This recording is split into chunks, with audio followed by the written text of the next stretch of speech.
Every good story has a hero, and I could sure use one now. I'm a 31 Bertram race boat with quite a history and a plea. I'm sure you think powerboat racers are macho males, but we all know boats are female spirits and identify with the likes of Betty Cook, the first American woman to win the prestigious Cowes-Torquay Race. And that's where my story begins. I was born to win. Dick Bertram was a winner, and his success with my 31 Bertram moppy hull spread across the globe. All the elite were writing checks to get me. Then in 1963, the debonair Tommy Sopwith, son of aviation pioneer and yachtsman Sir Thomas Sopwith, had me shipped to England's Isle of Wight to compete in the world-famous Cowes-Torquay Race. But those 7-liter Holman Moody tuned big blocks failed before I could cross the finish line. So humiliating. A couple of other blokes tried to race me, but those old engines just weren't up to speed, literally. I was before my time, but I knew I had it in me. Imagine the ignominy of being passed around like a loser and even relegated to the shame of being turned into a houseboat. I was neglected and abused, but still noble in my bones. Thankfully, after 30 years of torture, a sharp-eyed member of the classic offshore powerboat club spied my attractive Raymond Hull profile on the River Thames. Gentleman Robin Ward rescued me. He invested time, trouble, and expense to bring me back to my racing form, including new V8 engines. American Jeff Hall even came over to England to coach my nimble body back into racing shape, but alas, power continued to fail me. A broken V-drive, then a broken prop shaft nearly sank me just 7 miles from the finish. Hall said I had a dark cloud over me. Depression set in with no relief in sight. No Xanax, no petrol, no coasting could bring me out of it. Then one day, on a boring leisurely cruise down the River Medina, a true English gentleman, Hugo Peel, was enjoying his usual boat ride, but the sound of my V8s piqued his ears and heartstrings.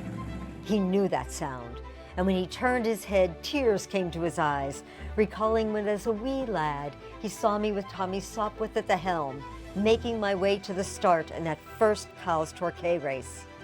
Love at first sound, he called it then, and now he knew I had to be his. Imagine my delight to have a new home with a man who truly understood my pedigree. Mr. Peel lovingly restored me and my confidence with a total facelift. He included new all-grip paint in my original colors in red boot stripe. He stripped out my V8s, did a total rebuild, but again the blasted engines failed me. Thank God Mr. Peel is not a penny pincher, and he and his retrofit team stepped up to new Mercruiser 435 fuel-injected engines with Bravo X drives. But since muscle weighs more than fat, my entire rear had to be lifted. My engine bay and transom were restructured with new wiring, plumbing, stringers, bulkheads, flooring, and crossbeams. My rear view was now as attractive as my profile. Everyone got in on this facelift. Win Willard, the president of Ray Hunt Associates, and his team consulted, considering that I was built for 30 miles per hour and now about to go 60. I was ready to blow that number out of the water. Race engineers outfitted me with racing steering, extended trim tabs, new stainless fuel tanks, Axiom plotter, and stainless frame dashboard. As a loving and final touch, racer Peter Hewitt, who had painstakingly overseen all of my renovations, bestowed on me, straight from his racing trophy cabinet, a leather steering wheel. Now I could be powerful, but still soft to the touch. As a bonus, since Tommy Sopwith and Hugo Peel were both members of the prestigious Royal Yacht Squadron, I got to fly its esteemed flag in the historic racing class with my original number, H400. I was so proud and ready to prove my mettle. Mr. Peel assembled a worthy team to pilot me. Team Royal Yacht Squadron, under the leadership of John Simmons, who took over as project manager when our dear Peter Hewitt passed, demanded that the team respect my age and treat me like a lady. I'm strong, I'm built to race, And the gentlemen racers, as the team was known, as they are also of a certain age, got it. And we took it all.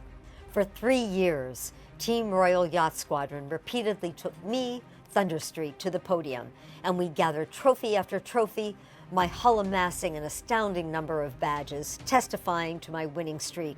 At last, I earned my place in history after 60 years.